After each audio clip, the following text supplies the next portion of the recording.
Welcome back to the Deep Dive. Great to be here. Today we are plunging into a really critical part of the financial world. It's constantly changing too. eComms surveillance. Mm. Basically, how firms monitor electronic communications. Yeah, it's a huge topic and a massive challenge for financial institutions trying to, fight crime and stay compliant. Definitely. Communication tools just keep evolving, don't they? Almost daily, it seems. And the stakes are incredibly high for firms trying to keep up with it all. Right.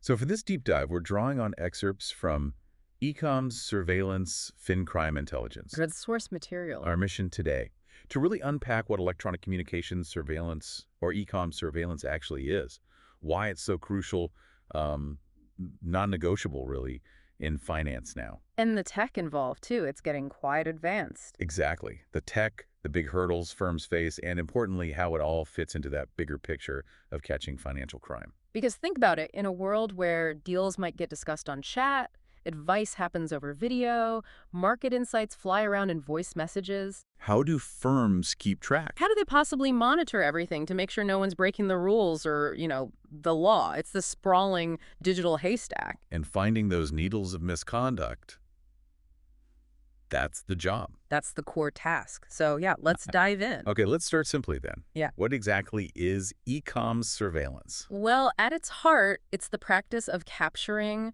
storing, and then analyzing electronic communications within a financial firm. So, like the compliance team's digital eyes and ears. Pretty much, yeah. And the digital space, that's exactly what it is. And we're not just talking about scanning emails like, maybe 10, 15 years ago. Oh, far from it. No. The sources make that really clear. It spans everything now. Email, sure, but also instant messaging platforms. Think Bloomberg Chat, Microsoft Teams. Right, the standard work tools. Standard tools, exactly. Plus voice recordings from trading turrets, regular phone calls, transcripts from video conferences. Oh, okay. And even messages sent through collaboration tools or increasingly mobile apps. The sheer variety of channels, that's one of the first huge challenges. And the why behind it all is absolutely critical, isn't it? This isn't just random monitoring. No, it has very specific goals in finance. Yeah. The primary ones are detecting and preventing financial misconduct. Like what specifically? Well, things like insider trading, market manipulation, fraud, maybe mis-selling products to clients inappropriately. Okay. It's all about ensuring regulatory compliance, but also getting ahead of potential insider threats before real damage occurs. It's a fundamental part of a firm's defense against something called conduct risk. Conduct risk. Now, that's the risk that the behavior of people inside the firm leads to bad outcomes, either for clients or the market itself, right? Exactly that. And regulators globally are putting immense pressure on firms to get this right. We're talking the big ones, the SEC in the U.S. Securities and Exchange Commission. Yep, FINRA as well. Then you've got the FCA in the UK. Financial Conduct Authority. And ESMA, the European Securities and Markets Authority over in Europe. They're all laser focused on this. And they're not just asking nicely anymore, are they? Not at all. They have very specific expectations. Firms must record and retain relevant communications, especially anything related to transactions or giving advice. That makes sense. And they need to be proactive. They need Yeah. to review communications for signs of market abuse, like spotting front running. Which is? That's where a broker uses advanced knowledge of a client's order to trade on their own account first. Big no-no. Right. They also need to detect other conduct risks, like mis-selling or breaches of fiduciary duty. Which is the duty to act in your client's best interest. Precisely. And here's a really key insight from the sources. Regulators expect firms to have crystal clear policies on which communication channels are approved for business. Okay, so defining the official ways to communicate. Yes, but crucially, they also expect firms to actively restrict or police the use of unmonitored apps, the unauthorized stuff. That sounds like a major headache. It's huge because failing to capture communications on those unauthorized channels, think WhatsApp, Signal that's directly led to some massive multi-million-dollar enforcement actions recently. So the regulators see those gaps as, what, enabling bad behavior? Exactly. They see them as blind spots where misconduct can happen undetected, and they are penalizing firms heavily for allowing those blind spots. So the insight really is that the lack of surveillance can be just as costly as failing to spot the misconduct itself. What's also interesting is how this connects to other compliance efforts. It's not working in isolation. No, and that's where it gets really powerful. E-com surveillance is most effective when it's integrated properly with other systems, Yeah. especially trade surveillance and transaction monitoring. Right. So you could see a suspicious chat message, maybe, and immediately link it to a specific trade that happened right after. Precisely. By correlating communications data with the actual trading activity, firms can uncover much more complex schemes. Like what kind of things? Well, the sources mention examples like finding coordinated trading strategies designed to manipulate prices or detecting wall breaches, where confidential info leaks between supposedly separate departments like M&A and The trading. Chinese walls? Exactly. Or even spotting people actively discussing how to get around compliance checks. Okay, that's clear. And how does it plug into anti-money laundering, AML? Communications can provide really vital context for AML investigations. Let's say transaction monitoring flags a suspicious payment. Yeah. The eComms data might show if the client interaction around that payment involved dodgy discussions in chat, or maybe internal messages reveal someone suspected the funds weren't clean.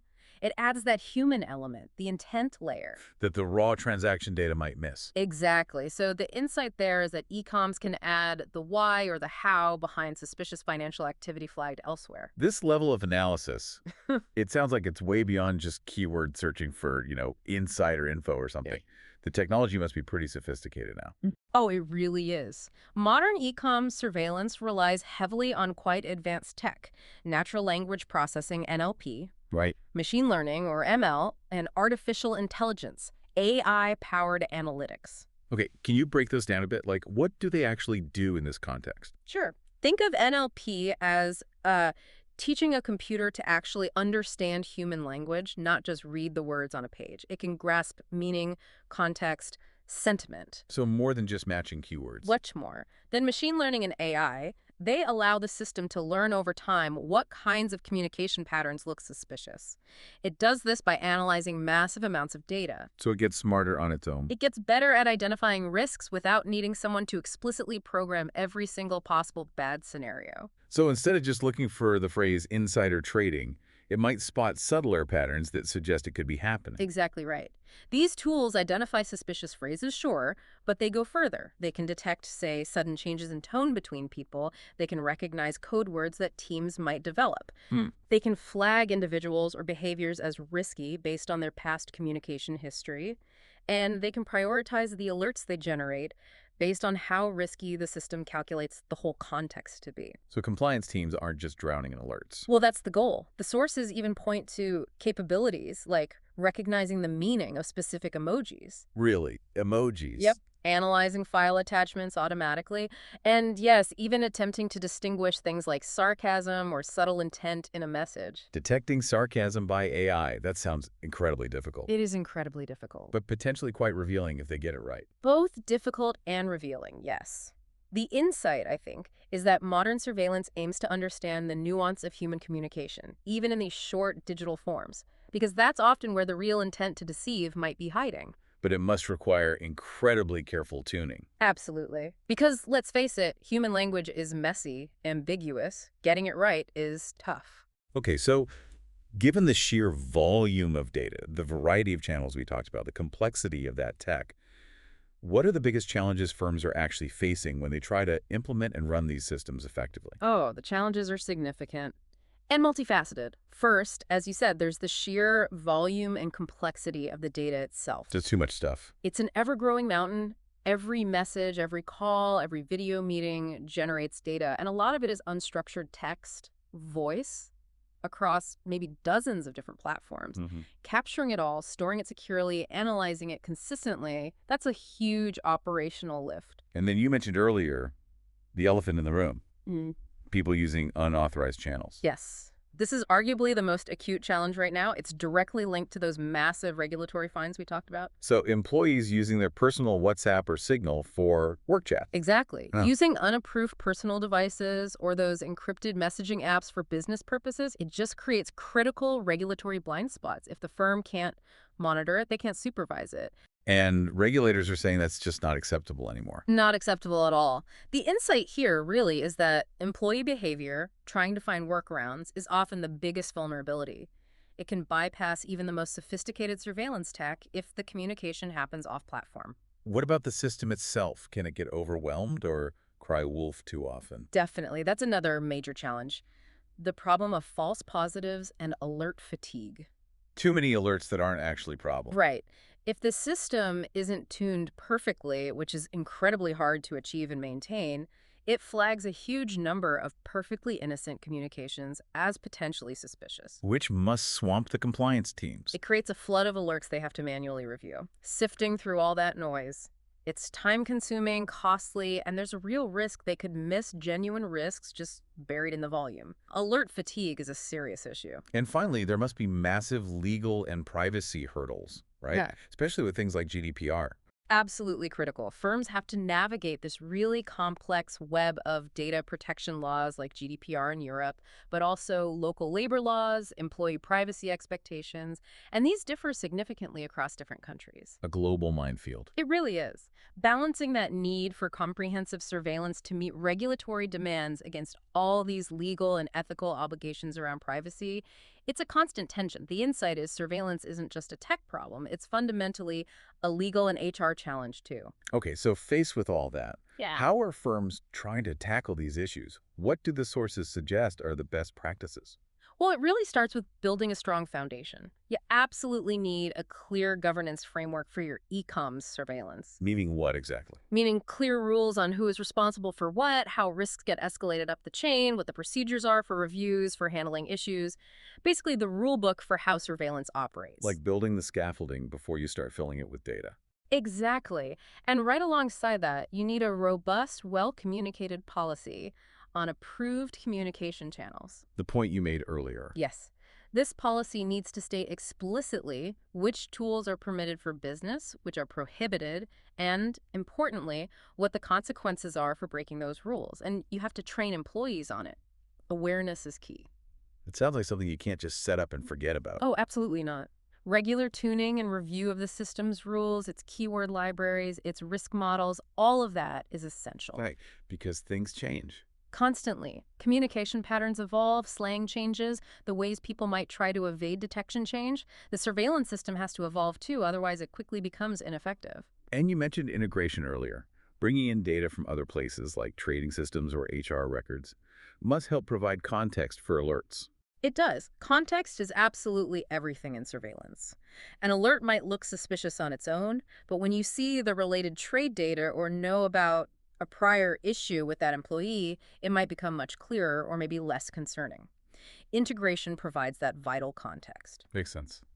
The sources also mention that some firms are finding value in bringing in dedicated surveillance specialists, people whose whole job is this. Rather than just adding it to a compliance generalist's workload. Right. Or even using third-party managed services for surveillance. Outsourcing it, basically. Okay. To handle the volume and complexity if their internal teams are stretched. Precisely. It can give firms access to specialized expertise and technology that might be really difficult or expensive to build and maintain in-house. It can help reduce the burden and potentially improve effectiveness if managed well. Okay, so zooming out a bit. Mhm. What's the overall strategic importance of getting eComms surveillance right? Is this just another regulatory checkbox firms have to tick, or is it more fundamental? The sources argue quite strongly that it's far more than just a checkbox now.